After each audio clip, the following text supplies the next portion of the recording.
امام جعفر صادق علیہ السلام کی خدمت میں ایک شخص آیا اور کہنے لگا، اے نواسائے رسول، یہ عشق کیوں ہوتا ہے؟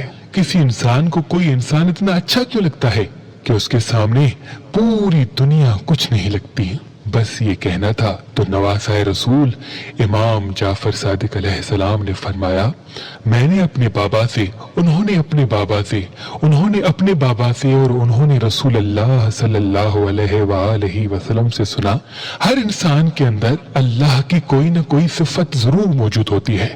کوئی رحم دل ہوتا ہے، کوئی عادل ہوتا ہے، کوئی سخی ہوتا ہے، کوئی شجاع ہوتا ہے۔ جب انسان اپنے اندر پائے جانے والے اوصاف کی خوشبو کسی دوسرے میں محسوس کرتا ہے تو اس کی طرف مائل ہو جاتا ہے، اور اسے بات کرنا، اسے دیکھنا، اسے ملنا اچھا لگنے لگتا ہے۔ اسے یہ لگتا ہے کہ یہ میرا ہے اور میں اس کا ہوں۔ دراصل وہ خود میں اس کو اور اس میں اپنے آپ کو دیکھتا ہے، اور ہر جگہ اس کی کمی کو محسوس کرتا ہے، اور وہ چاہتا ہے کہ ہر پل وہ مجھ سے راضی رہے، اور اسی کیفیت کو زمانے والے عشق کا نام لیتے ہیں۔ بس کوئی مخلوق سے عشق کرتا ہے تو کوئی خدا سے، خدا سے، خدا سے۔